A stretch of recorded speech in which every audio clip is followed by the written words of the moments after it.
now, in a spirit of meditation, reflection, or prayer, as we deepen into our service, and I will share our opening words for this morning.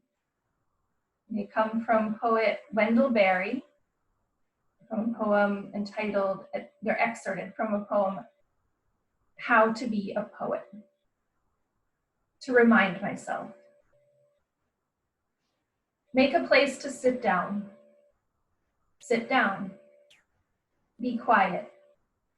You must depend upon affection, reading, knowledge, skill, more of each than you have, inspiration, work, growing older, patience. For patience joins time to eternity. Any readers who like your poems, doubt their judgment. Breathe with unconditional breath, the unconditioned air. Shun electric wire. Communicate slowly. Live a three-dimensioned life. Stay away from screens. Stay away from anything that obscures the place it is in. There are no unsacred places. There are only sacred places and desecrated places. And now it is my pleasure to introduce Jane Schreck, who will be giving us our program today. Jane has been a member of the English faculty at Bismarck State College since 2000. Focused on the craft of teaching rhetoric and composition and business and tech writing, Schreck's doctoral research examined the work of Wendell Berry through the lens of issues and topics in higher education. Hello, and thanks for inviting me today. Yes, Wendell Berry was the subject of my dissertation, and as Mary said, specifically I was looking at what his body of work and what he had to say about higher education in particular, but education more generally. As part of my maybe credentials, I want to share this picture. This is me on July 17th, my son's birthday, as a matter of fact, in 2011, when I was at Wendell's house to interview him. It was a thrill. Let's just put it like that. But anyway, there's Wendell, there's me, and now I'll stop sharing. So my problem in my doctoral program was that every course I took seemed to suggest a different, interesting dissertation topic. And when I finally settled on Wendell Berry, my husband Dan set about reading all of Berry's essays sort of in solidarity with my efforts, and I think to encourage me to finish. But anyway, pretty soon when we were faced with a decision about something, he would start saying, well, what would Wendell do? I think it was maybe to get my attention as much as anything. But anyway, so that's sort of the theme of my talk today. What would Wendell do in these times? And it's you know, speculation on my part. I didn't call him and say, so Wendell, what do you think about these things? But I think it's pretty right on, and it's based a lot on his own writing. So anyway, first I want to contextualize his thinking a little bit. What matters to Berry is care for the earth and care for each other. And we accomplish this through imagination, humility, and maintaining the daily disciplines of hard work and excellence in work. So the song that we just sang, This Is My Song, this, you know, speaks of love of home, of course, but also the recognition that other people love their homes as well. When it says, other lands have sunlight too, and clover and skies are everywhere as blue as mine. So you can love your blue sky, but that doesn't mean you can't recognize that somebody else loves their blue sky too. This is very much echoed in the reading, the poem Mary read, To a Siberian Woodsman. And as she pointed out, the subtitle is After Looking at Some Pictures in a Magazine. So you can just picture Wendell studying this photo essay. And it's a perfect example of the power and the value of imagination. The poem comes from his imagination, inspired by this photo essay. And, you know, he talks about how could I not be moved by your death after I have seen your face, seen these pictures of your face. That's in the 4th stanza. So anyway, he's thinking, what do I have in common with this man, this woodsman? And he recognizes that he has much in common, that they have much shared humanity. He's imagining the world of the woodsman, which is Berry's world too. When it talks about the East brightening, it reminds us that we're all on the same globe, right? We all have the same sun. And it's familiar and precious to Berry as well. He's imagining the life of the woodsman, which includes fishing, as it does for Wendell, which includes working in the woods, as it does for Wendell. He's also imagining the children of the woodsman as his daughter and son in ordinary detail, playing music and fishing and, you know, following their parents around, just as Berry's daughter and son do. This poem, I think, is from 1968, so maybe a little later. Anyway, he's also imagining that he and the woodsman would be friends, that they would laugh together, they would talk together, they would work together. And the last line of the 4th stanza, I think, is particularly poignant when it says, and now one of the ideas of my place will be that you would gladly talk and visit and work with me. Talk, visit, work, these are important things to Berry, and he can imagine this woodsman being there. He also, in an earlier line, talked about him visiting the woodsman's house. So yeah, he's there. So anyway, there's a through line in all of Berry's thinking about this use of imagination and the importance of imagination. He was at a talk in 2003, and he was asked something about, you know, sort of, how do we go beyond abstractions with human beings? And he said, I think you go beyond yourself by imagination, by real imagination. It starts, I think, by saying, I love my children, therefore I have to imagine that other people love theirs. And so you extend that courtesy. You must treat your children as if they are, I must treat your children as if they are loved as my children are loved. So that's what guides Berry's approach, and it's not just with children, it's also with homes. And anyway, it's a valuable perspective for all of us, I think, to remember that all people love their homes, that all people love their families. A particular political commentator would often use the phrase God-forsaken place when he was describing where maybe members of our military were stationed, and in particular, the one time I'm thinking of, he was talking about Afghanistan. And I'm sure he meant it as a show of sympathy for the military. And yeah, that's good. But it also revealed his dismissive attitude about those other places. If you'll recall the 2 stanzas of the poem that were read right before the chalice lighting, the last 3 lines are, there are no unsacred places. There are only sacred places and desecrated places. Okay, so it's all sacred. And so we could extend that and say there are no God-forsaken places, right? There are only loved places and places we decide in our narrow thinking that no one could possibly love, right? So no God-forsaken places. But, you know, there's always strings attached, right? If we are to care for the earth and care for each other, as Berry says we should, we have to recognize that we can't care for the entire earth.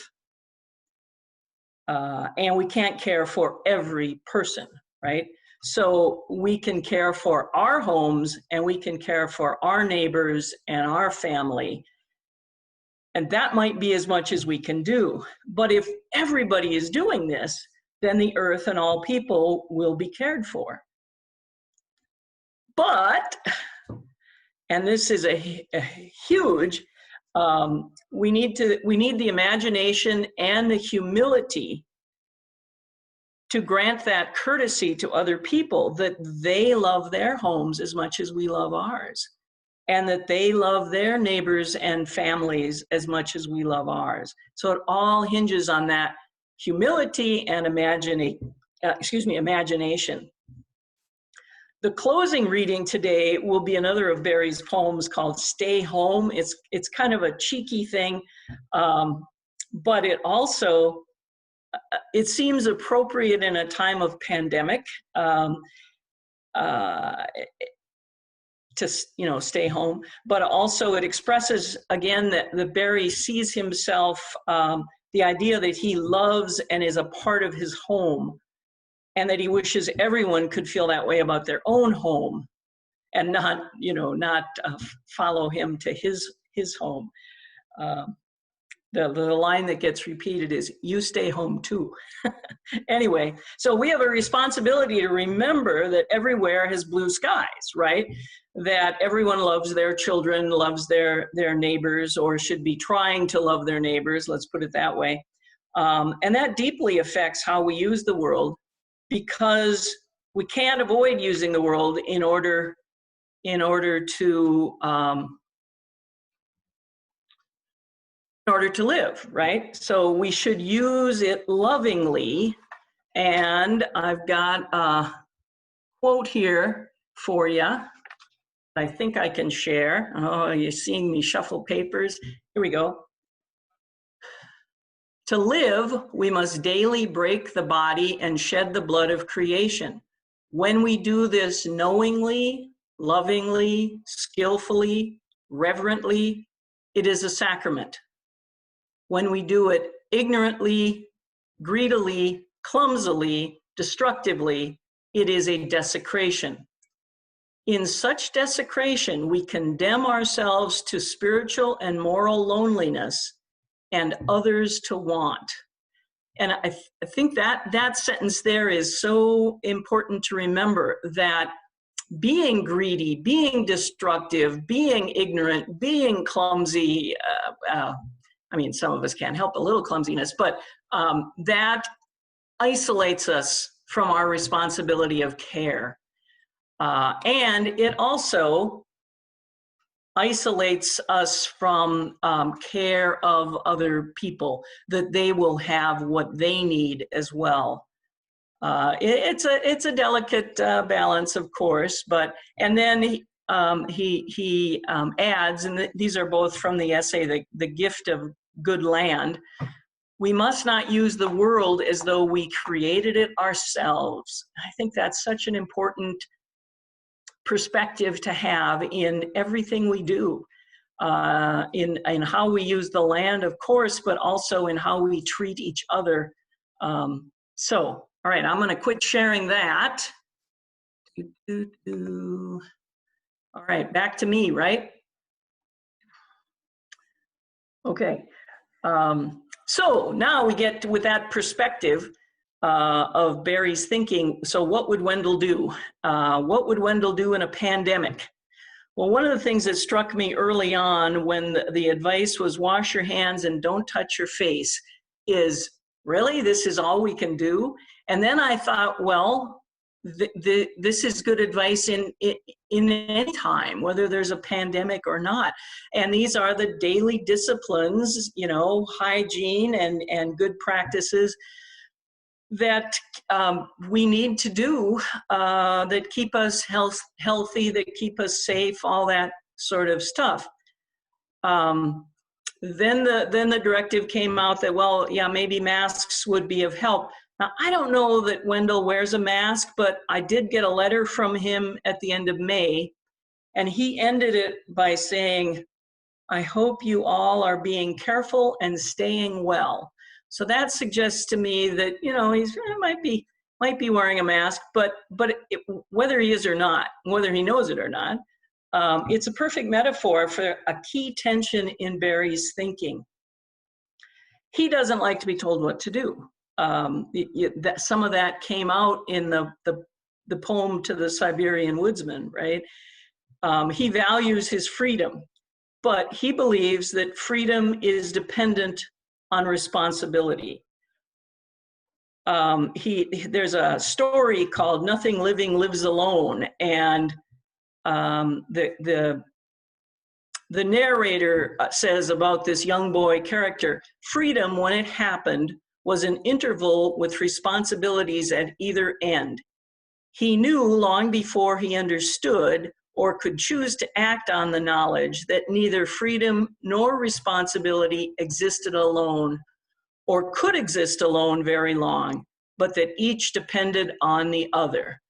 So masks, it seems to me, are that perfect tension between, yeah, I don't want to wear a mask, but we're living in a society, right? I need to wear a mask to protect others, to protect myself, and so on. So that's how I think of mask wearing, and I expect when and if Berry ever leaves his home, he probably wears one. But the other important thing that it seems to me this pandemic illustrated is the value of keeping economies closer to home. Mostly when Berry writes about it, he writes about it in regard to food, that the closer our sources of food are to where we live, the stronger our food system is, the less fragile it becomes. But right now we're seeing that it applies to ventilators and face masks and other protective equipment and testing reagents and all of that sort of thing. So we should be making those necessary things closer to home. So those are, and I'll talk more about economics as my third topic. The second current event that you have to ask yourself, what would Wendell do, is the Black Lives Matter protests. And he's protested over the years himself. He was even arrested once. He tried to be arrested 2 other times and they fooled him by not arresting him. But when he goes to a protest, by the way, he always carries a toothbrush, so just in case. But anyway, he doesn't really like protests, but sometimes he feels he has to. But anyway, one of the takeaways of my research on Berry and higher education is that as teachers, we should view our students as neighbors and the children of neighbors and the people who may potentially be joining our community one day, that may be living literally next door to us. That it should be more than job training. Education should be more than job training. It's also, it's forming neighbors, right? It's forming citizens for your own community. So that means recognizing that we will see our students again, which is a huge shift in the mindset of a teacher. If they think, I'm never going to see this student again, you treat them differently. So in every interaction with students, it reminds us that we should model the values and behavior we want in our community. If we value mercy, we should treat students with mercy. If we value fairness, we should treat students fairly, and so on like that. Anyway, I was surprised. So students as neighbors, right? Everybody is a neighbor, but I was surprised to hear an interview with a police officer from Savannah, Georgia. His name is Patrick Skinner. He's former military. He was part of a counterinsurgency efforts in Afghanistan, as we have just learned, not a godforsaken place, but somebody's home. And what he learned from doing that, when he came home and became a police officer, what he learned from doing that, his truth, is that when he works as a law enforcement officer, he is policing his neighbors. And the quote from an interview in Vox was, "You don't sit for 8 minutes with your knee on the neck of your neighbor." If you know, like we should know of our students, that you're going to see this person again, it changes the interaction you have with that person. And here's the sort of startling statistic.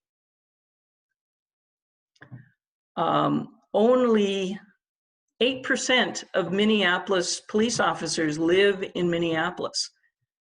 So, you know, they can act a little more removed from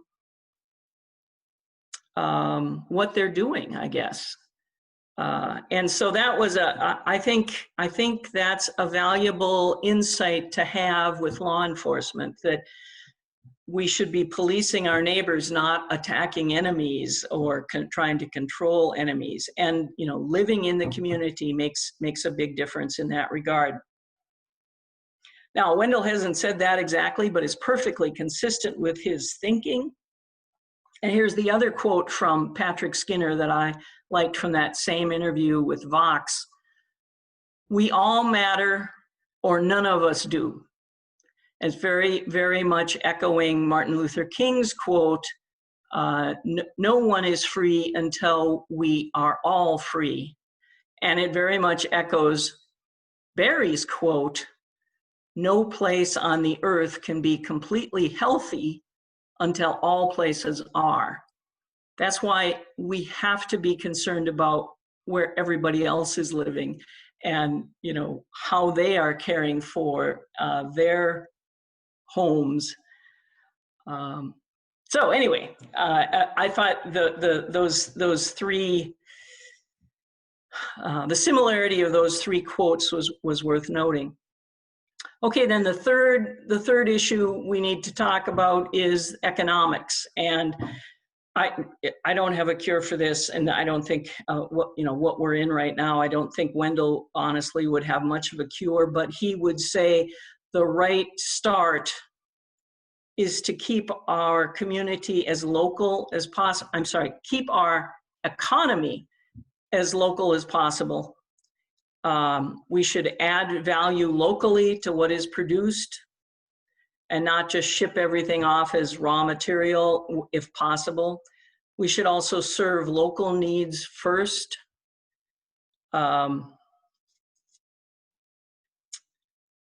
And overlay all of this thinking about the economy with a keen sense of thrift, that we maybe don't need as much stuff as we think we do, and a keen sense of hard work and working well. And so the vision of work, we're going to try sharing a screen again. Here's Berry's vision of working well. "We are working well when we use ourselves as the fellow creatures of the plants, animals, materials, and other people we are working with or sharing the world with. Such work is unifying, healing. It brings us home from pride and from despair and places us responsibly within the human estate. It defines us as who we are. Not too good to work with our bodies, but too good to work poorly or joylessly or selfishly or alone." That's from his book,